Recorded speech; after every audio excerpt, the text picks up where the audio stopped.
right now I'm gonna try the first test, which will be starting up the motorcycle and letting it heat up, just letting it sit and idle for 5 minutes, and I'll give it a couple revs on every minute, and I'm gonna check the temperature halfway and then the final temperature at the 5-minute mark. So I'll be checking the cylinder temperature and the radiator temperature up by the cap. Hopefully when we install this new Boyesen Supercooler and the new radiators, we're gonna see a noticeable difference in temperature. I'm gonna be using an infrared gun to measure all the temperatures.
Well, now that we have our initial data, this is with engine ice that's about a year old.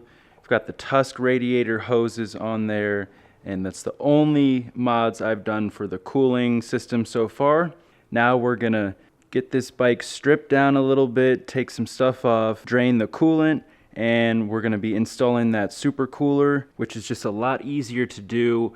They recommend with the header pipe removed, and just give us some more space to work in here. We will get those new radiators installed and fill it back up. I imagine that the new radiators are going to use a little bit more coolant, so we're gonna see just how much extra it holds. These are a higher capacity radiator, but let's go ahead and jump into it. I'm excited for this project.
now have both radiators removed, and the next thing we're gonna be doing is taking off this water pump assembly.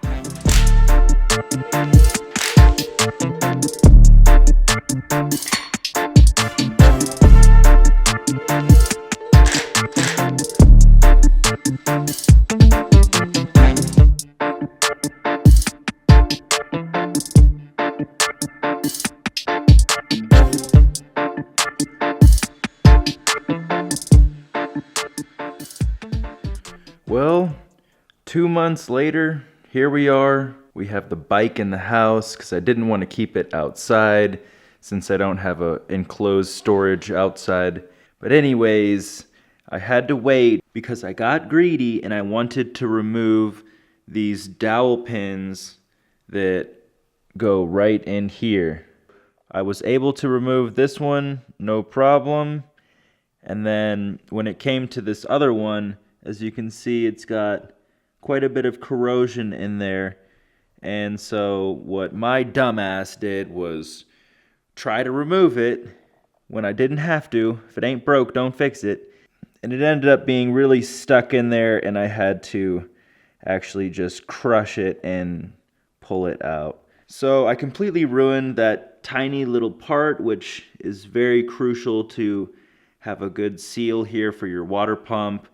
You know, some of the dowel pins in the engine are not that necessary actually, but these two kind of are. I did the right thing and I ordered up 2 new dowel pins, which I have over here. And we are also going to take a look at the difference in the original Honda Impeller with the new Boyesen. I also have the old YZ450 Impeller over here. Just for reference, with all three, I'm going to show you the difference in size because it's quite unbelievable.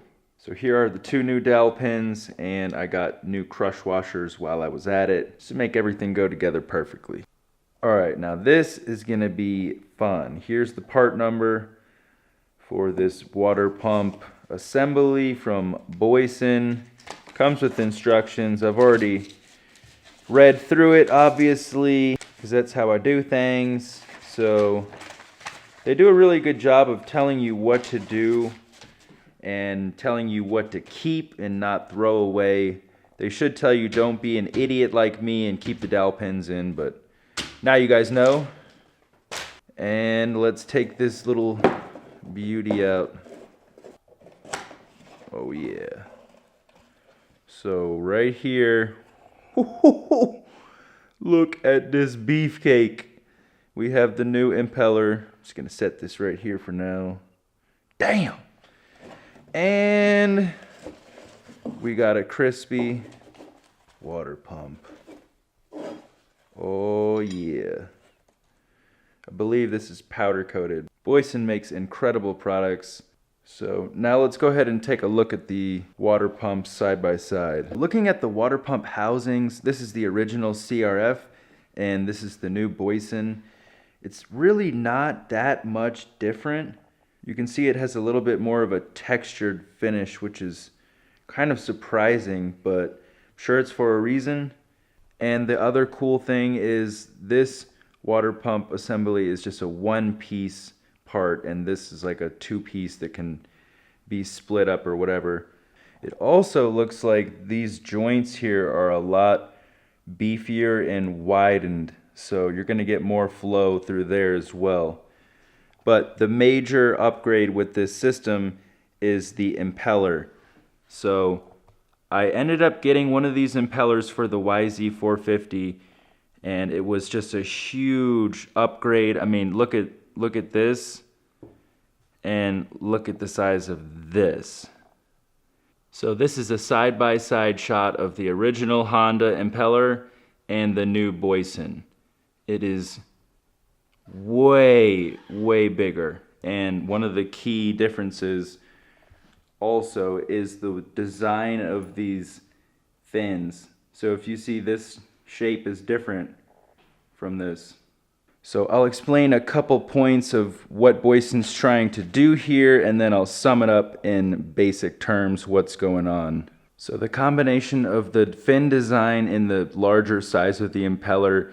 And the last thing I'll say is I really notice with the YZ450 Supermoto that I own that the Boyesen made a significant difference in keeping the engine cooler. Especially when the bike's just sitting still, not getting any airflow, but the coolant is just pumping through there.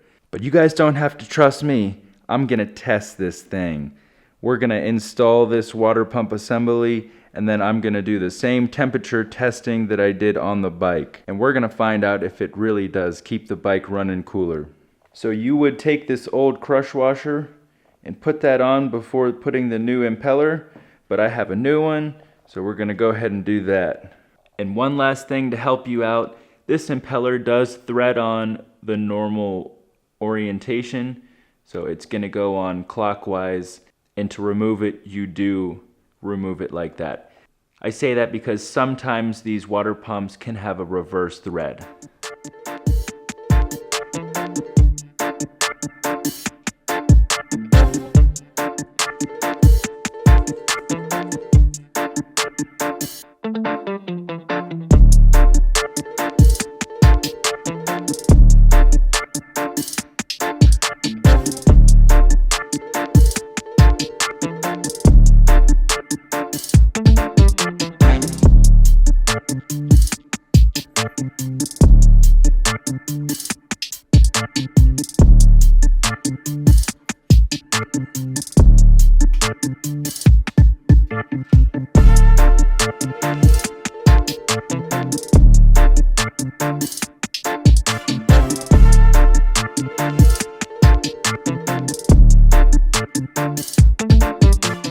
Okay, awesome. We are ready to put these new radiators on. Here I have the new ones side by side with the original radiators, and as you can see, they are the same design but much beefier. They're a lot thicker on all of the sides and made of a much stronger material than these original cast radiators. Now, I did get these radiators off of eBay. They were $130 some. I'll put the name of the brand here. I forget what it is right now. Basically, when you beat up your old radiators, which mine aren't even that bad, I've bent them back and reused them, you can upgrade to these oversized radiators, which hold about 40% more coolant. If you look at the size difference here, it's absolutely massive. So look at the difference there.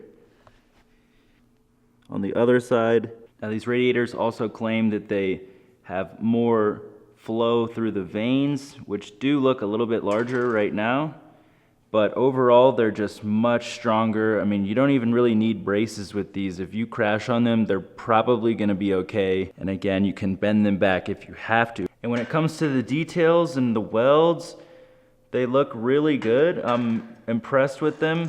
Hopefully they're gonna fit well.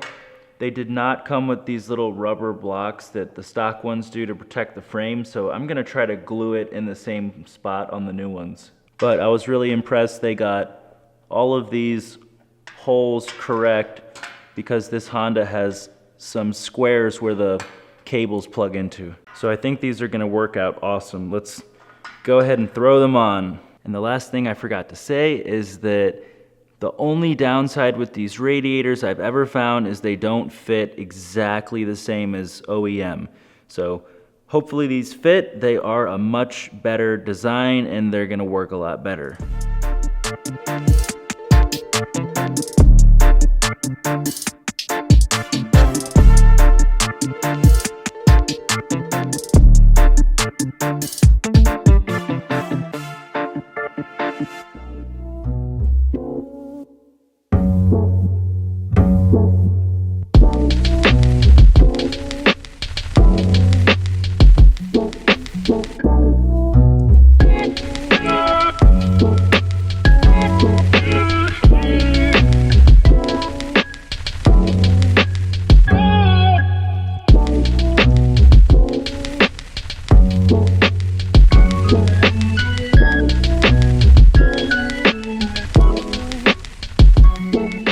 All right, we have the radiators all hooked up. Everything's ready to go. Just got to put coolant in there. Next thing I'm gonna do is just put this exhaust system back on, and I'm not really gonna film that. Just gonna put the exhaust on, put the plastics on, and then we'll get to filling this bike up and testing how much cooler it runs.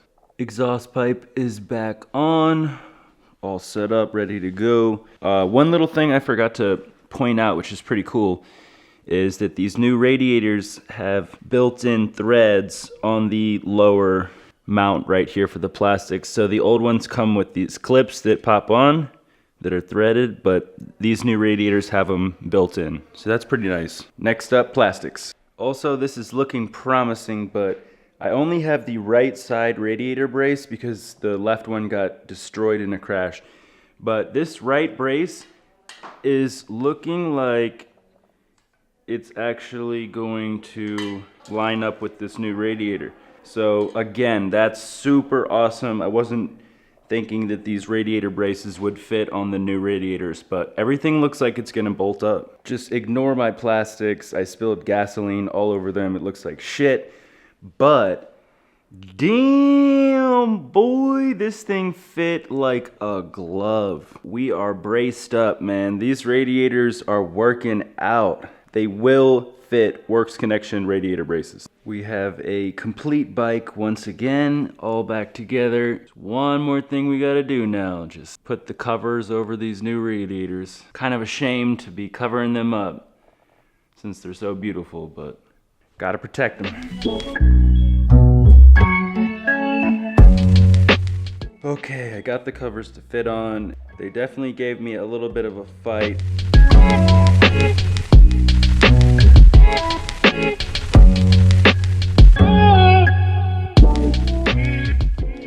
Alright, I got the radiators filled up with engine ice, and surprised it didn't take that much actually. But I started the bike and I ran it for a couple minutes and then put a little bit more coolant in. So it's ready to go now, and I'm just letting it cool down 100% and get it as cold as possible. And then I'm gonna roll it out and we're gonna do the same 5-minute test that I did earlier, checking the temperature beginning, middle, and end. And hopefully we see some lower numbers.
Alright, so got two identical bikes. I'm gonna check the temperature. We just rode, did the same distance.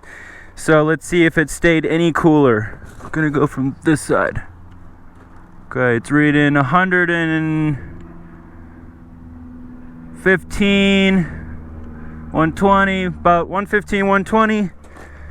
Cylinders, about 110, a little less. All right, let's hit this radiator. Oh wow, it says 135, 140 almost. Yep, we got 140, 140. And on the cylinder, we have 110, 111. Wow, really.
What a beautiful day. Oh shit, we got some deer over here. We got some skinny ass Mexican deer.